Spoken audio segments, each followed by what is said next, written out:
اضرب واجعل من أوطاني قبرا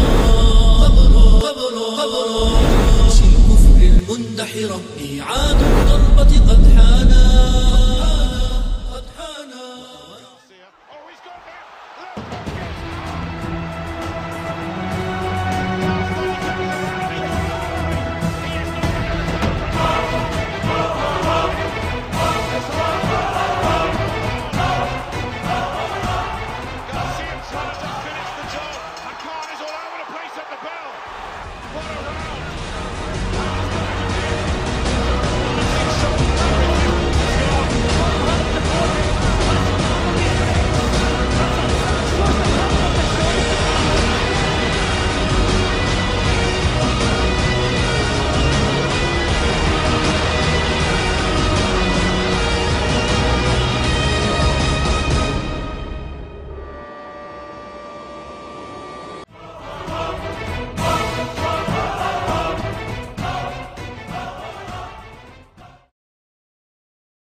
Amir, allow us to take a look at your life in reflection to this date. You're 25 now. It's been, I think, 7 years since you won the Olympic silver medal.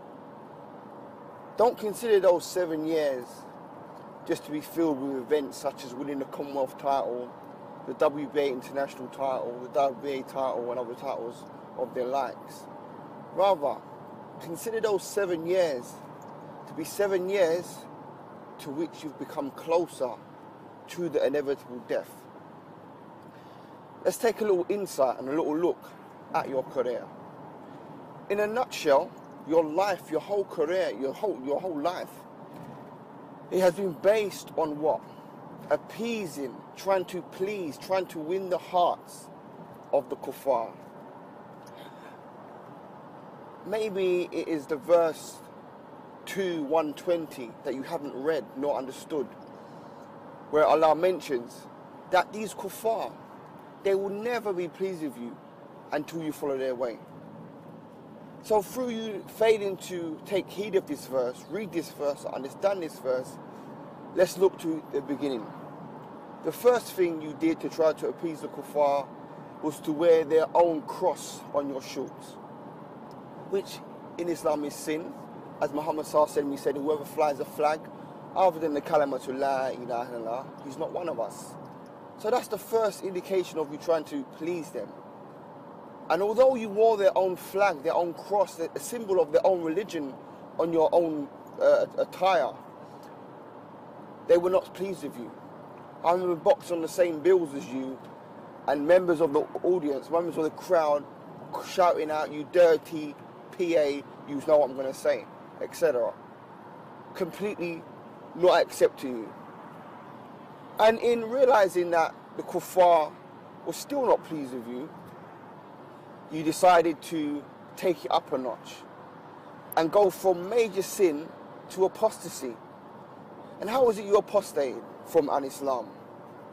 In trying to appease the kuffar, because you didn't take heed of the verse 2:120, you went down to the military base of the British soldiers who are training Muslims. And you went down, who are killing Muslims, sorry. And you went down there to train them for morale boost. And then you bought the kuffar newspaper, who are enemies to Islam and Muslims, i.e. you called down the Star, the Sun newspaper to take pictures. And still, after doing so, after selling your own deen, and Muhammad ﷺ said about such a matter, he said, do the good deed before the darkest day. When a man wake up Muslim, and he'll go to sleep kafir, and he'll go to sleep Muslim, and he'll wake up kafir, and he will sell his deen by any way of the dunya. So look to your own situation. You woke up that morning as a Muslim, maybe a sinful Muslim, Allahu Alam. You woke up that morning as a Muslim, and as the nighttime fell, you went to sleep due to your own actions of aligning with the kuffar who are killing Muslims. And Muhammad ibn Wahab said, even to give a glass of water to the enemy makes you an apostate. But you went down there not for water, to boost their morale. Because of this action, you went to sleep that night as a disbeliever.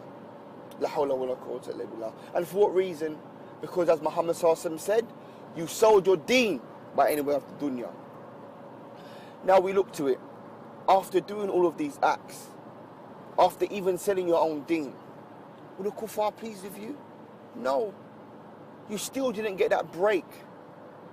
You still don't get that breakthrough, so what did you have to end up doing? You have to end up migrating from the UK. And in your own words, Amir, you said, had I been a white British fighter, I'd have been more successful, more famous than Ricky Hatton. Well, regretfully, or for you regretfully, Amir, you're not white, you're not, maybe class yourself British, but you're not white. And not only that, Amir, apparently from an external view, from a kuffar's point of view, you are a Muslim because you bear a Muslim name. So you never got the break that Ricky Hatton got. But because of this, you went across the waters, you migrated to America. And what did you find over in America? You're no longer the homeboy. You're fighting in other people's back garden. So the first hurdle you came across was your, I don't know, I didn't watch the fight, so I can't really say myself, but so-called robbery against Patterson, I believe his name is. Had you been fighting in your own back garden, that would not have taken place. Rather, obviously, the homeboy gets the hometown decision. Lost your title. Humiliating to a certain extent. But then it doesn't stop there. Because in your next fight, i.e. the fight against Garcia, you were knocked out, I believe, in the 4th or 5th round after suffering 3 knockdowns. So we see, Amir, you've lived your whole life trying to appease the kuffar, and you found humiliation. You've lived your whole life seeking honor and izzah in something other than an Islam, and you found what? On this day you wake up amongst the bumps and bruises, humiliated, heartbroken. And Umar ibn Khattab, he said about this matter, when he went to go and get the keys from Jerusalem, he would ride, his servant would ride. He was ride, his servant would ride. When he got to the gates of Jerusalem, it was his servant's time to ride.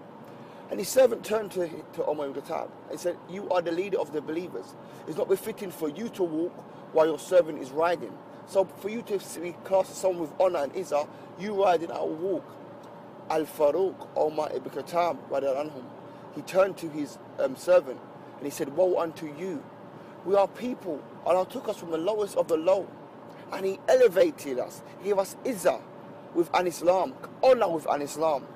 And if we seek izzah and honor in anything other than Islam, i.e. boxing, i.e. British flag, i.e. appeasing the kuffar, Umar ibn Khattab said, Allah will humiliate us. And what better example of this humiliation is there than this in the day you wake up this morning, Amir, after selling your own deen, after doing all you can to bend and fold for the kuffar. Look how your situation is this morning. I understand one of the worst things for a fighter to face is obviously a knockout, obviously in the way, especially in the way in which you did so last night. But understand, Amir, it's not the end of the road for you. Because while you still have air in your lungs, while you still have a soul within your body, the doors for repentance are open for you. Ramadan is coming soon. This is the month of change. It's a month for you to return back to Allah. Allah has caused you to be a beacon. Yes, through the platform what the kuffar have given you, you are known amongst the Muslims and the non-Muslims. The Muslim youth look up to you. But you've got to ask your own self, Amir, with that platform what Allah has blessed you with, what is it you're using it for? To promote nightclubs on Twitter and Facebook? This is what you're using it for. What are you using it for? You're using it as a means to show the Muslim youth it's okay. You can allow the kuffar against Muslims. Amir, as I said, Ramadan is the month for change.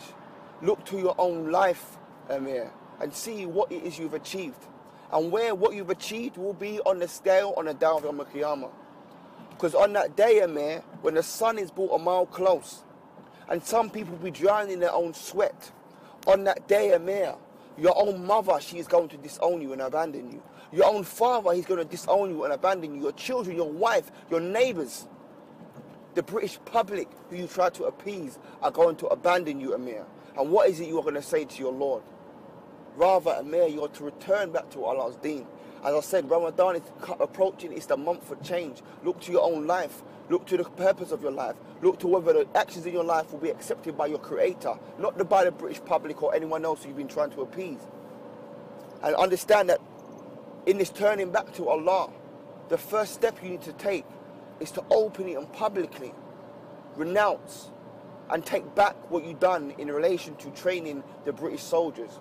Because understand that wearing a Union Jack flag on your shorts, we give you the excuse of ignorance, Amir. Ignorance, we give the excuse. In relation to going to nightclubs and whatever else you may be doing, drinking alcohol, taking pictures with the alcohol, we will even give you an excuse of ignorance for that, give you an excuse. But in relation to allowing the kuffar against Muslims, there's no excuse for this. So I urge you to take back this act, return back to the deen of Islam, the only deen which will be accepted by Allah on the day of Qiyamah. Not boxing. Allah will not accept boxing from you on the day of judgment. Allah will not accept Britishism or Pakistani nationalism on the day of Qiyamah. Rather, Allah mentions in the Quran chapter 3, 185, whoever comes on the day of judgment with a deen, a religion other than an Islam, it will not be accepted from him. So return back to an Islam, Amir. And obviously with that will be the great success, giving you contentment in this life and making you know and make you be under the shade of Allah's throne on the day of Qiyamah. I have said this not for my own self. I have said this maybe not even for your own self. I've said this that maybe Allah will record it on my scale of good deeds on the day of Qiyamah. So may Allah accept it from me, and may you get this message and take heed of this message and act upon this message. And in doing so, may Allah unite us together both. If you do so, may Allah unite us both together in the Jannah to Firdaus, inshallah. Anything good I've said is from Allah, the all-knowing, the all-hearing, the almighty. Anything bad I've said is from myself. Wa akhi dawana in alhamdulillahi rabbil alameen.